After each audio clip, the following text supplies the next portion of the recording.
और दोबारा से विधानसभा में भेजने का इन्होंने मेरे को काम किया। तो धन्यवादी दौरे शुरू करने हैं और सारा प्रोग्राम के लिए सारा परिवार इकट्ठा हुआ था और 29 तारीख से धन्यवादी प्रोग्राम शुरू है, जो जक्षी गांव से शुरुआत है। लेकिन हर गांव में जाके लोगों का धन्यवाद करेंगे, उनकी जो छोटी मोटी समस्या है वो भी सुनने का काम करेंगे और जो हमारे पे हो पाओगी मौके पर उनको समाधान भी करने का काम करेंगे। ये विधानसभा का बजट सत्र है और सरकार का इस पहला बजट सत्र है ये।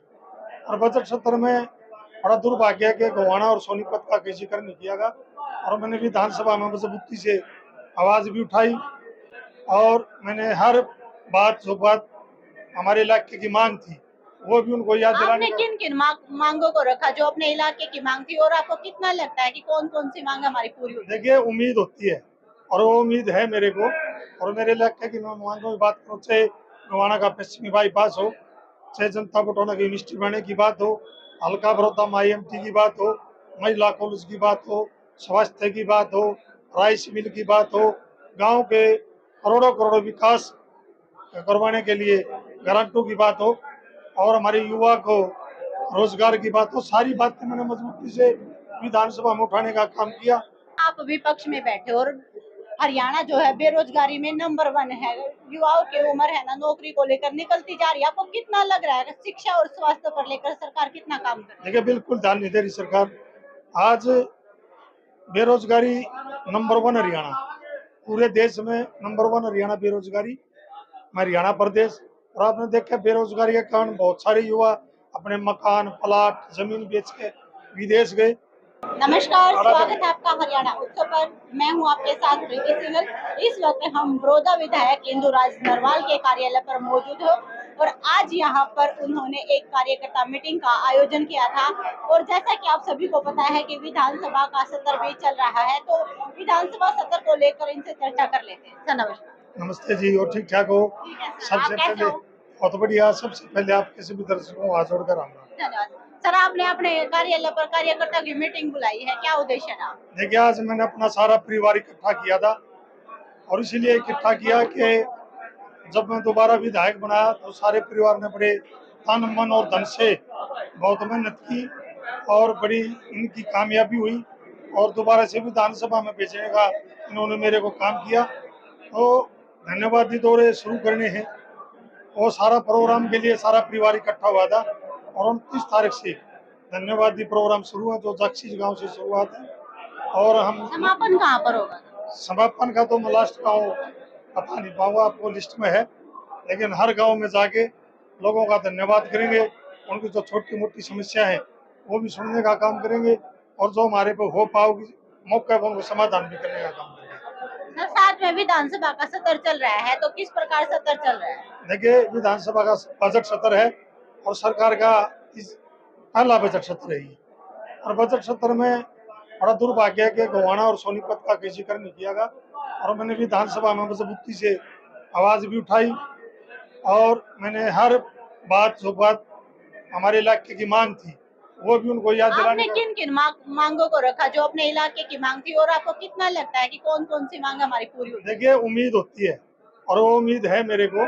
और मेरे इलाके की मांगों की बात करूँ, चाहे गोवाना का पश्चिमी बाईपास हो, चाहे जनता बटोना की यूनिवर्सिटी बनने की बात हो, हल्का बड़ौदा में IMT की बात हो, महिला कॉलेज की बात हो, स्वास्थ्य की बात हो, राइस मिल की बात हो, गांव के करोड़ों करोड़ों विकास करवाने के लिए गारंटों की बात हो और हमारे युवा को रोजगार की बात हो, सारी बातें मैंने मजबूती से विधानसभा में उठाने का काम किया और सरकार को चेताने का भी काम किया कि आप ये काम करो और इनकी बहुत ज़रूरत है। लेकिन मेरे को उम्मीद कभी नहीं तोड़नी चाहिए। कोई भी व्यक्ति है, मैं तो एक हल्का बड़ौदा का सेवक हूँ और मेरी जिम्मेवारी है, मैं बार बार मांगूंगा अभी और उम्मीद भी रखूंगा सरकार से कि वो कामों को पूरा करें। सरकार अगर कोई हमारा बड़े प्रोजेक्ट कोई बात है वो पूरी करेंगे, हम सरकार का धन्यवाद करेंगे। इस बात से भी मैं बिल्कुल सहमत हूँ कि भाई कोई भी व्यक्ति कोई भी सरकार अगर काम करे तो धन्यवाद करना चाहिए। अगर उन्होंने नहीं काम किया तो मैं उसको लड़ाई लड़ने का काम करूँगा। सर, आप विपक्ष में बैठे और हरियाणा जो है बेरोजगारी में नंबर 1 है। युवाओं की उम्र है ना नौकरी को लेकर निकलती जा रही है। आपको कितना लग रहा है शिक्षा और स्वास्थ्य पर लेकर सरकार कितना काम कर रही देखिए बिल्कुल ध्यान नहीं दे रही सरकार। आज बेरोजगारी नंबर 1 हरियाणा, पूरे देश में नंबर 1 हरियाणा बेरोजगारी में, हरियाणा प्रदेश। और आपने देखा बेरोजगारी के कारण बहुत सारे युवा अपने मकान प्लाट जमीन बेच के विदेश गए। आपने देखा वहां जब अमेरिका से जब वापिस आए तो उनके पाँव में बेड़ी पेट पे बेल और हाथों में हथकड़ी बांध गए, एक जानवरों की तरह एक सेना के जहाज में रोक के यहाँ हरियाणा प्रदेश में वापिस छोड़ने का काम किया। और प्रदेश की सरकार ने आज भी उस बात पर ध्यान नहीं। जब सत्र था बजट सत्र जो चल रहा है, इसमें बहुत सारे मुद्दे भी युवा के रोजगार के लिए उठाए गए। सरकार ने कोई संतुष्ट जवाब नहीं दिया, लेकिन सरकार ने इस बात के बारे में बहुत विशेष ध्यान देना चाहिए। आज नशे की भी आप देखो हरियाणा प्रदेश, आज युवा जो हमारा सबसे बड़ा कारण नशे में जाने का और बेरोजगारी है। आज नशे पे भी बहुत बड़ा काम हमने करना चाहिए, सरकार ने करना चाहिए। और आप और हम सब साथियों की भी एक फर्ज है कि युवा को आप नशे से बचाने का काम करो। युवा भी एक नशे की जो दौड़ में चलेगा, इससे छुटकारा दिलाने के लिए सरकार की भी जिम्मेवारी बनती है। मैंने विधानसभा में भी कही कि नशे एक बड़ा जंजाल है, इसके बारे में बड़ा अभियान चलाने का काम करें और आप और हमारा भी फर्ज है वो करना चाहिए। सर लोगों में ये चर्चा रहती है कि भाजपा पार्टी है वो विपक्ष को बोलने का मौका नहीं देती और लोकतंत्र का कहीं पर नाम और निशान नहीं बचा। देखिए ऐसी बात नहीं, विपक्ष मजबूत विपक्ष है, हम जबरदस्ती भी करते हैं और बोलने का भी आवाज भी उठाते हैं। अगर कोई ऐसी बात है तो उसका बहिष्कार भी करते हैं, चाहे वॉकआउट का काम हो। बहुत सारे तरीके विधानसभा के उनको यूज करके हम उनका वॉकआउट करने का भी काम करते हैं। उनका जो उनकी भावना है जो ना बोलने दे उसको हम कामयाब नहीं होने देंगे। मजबूती से विपक्ष अपनी विपक्षता निभाने का काम।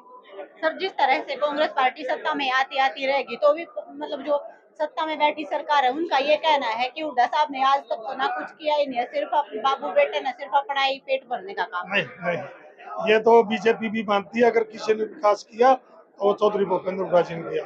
आप अम्बाड़ा से शुरू हो गए, चाहे यूनिवर्सिटी की बात हो, चाहे रोडों की सड़कों की बात हो, चाहे पीजीआई की बात हो, चिकित्सा की बात हो, युवा को रोजगार देने की बात हो, बूढ़ों की जो मान और सम्मान जो 200 रुपये से 1500 तक ले जाने की बात हो।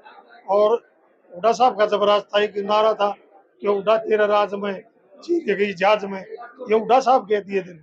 हुड्डा साहब ने जो गांव थे और सेक्टर भर के गांव बना दिए, इंटरलॉकों की गली सभी चौपाटी नहीं बनवाई, सब युवा को रोजगार दिया।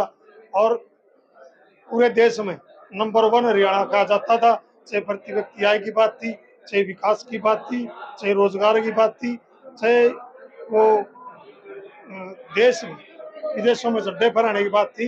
जो पदक ले पद भाव की नीति लेकर आए, तो वो नारा भी हुड्डा साहब का था कि जय जवान जय किसान और जय पहलवान जय हरियाणा, ये नारा हुड्डा साहब का था। तो बड़ौदा हल्के के जो लोग हैं उन्होंने दोबारा से विधायकी का जो ताज है वो आपके सिर पर रखने का काम है, कितनी खुशी महसूस कर रहे हैं? देखिए मैं तो हल्का बड़ौदा का, मैं और मेरा परिवार बहुत बड़े ऋणी हैं। उन्होंने दोबारा से अपने बेटे भाई भतीजे पर विश्वास दिलाया, कराया और दोबारा विधानसभा में भेजा। मैं तो हर रोज गांव में रहता हूँ, मेरी आज भी रियास गाँव में, और फिर भी हर रोज जब मैं हल्के में होता हूँ 8 से 10 गाँव में जाता हूँ और मेरा अपना परिवार है। मैं आपके चैनल के माध्यम से एक बात जरूर कहूँगा कि मैं हल्का बड़ौदा के मान और सम्मान को आगे ले जाने का काम करूँगा।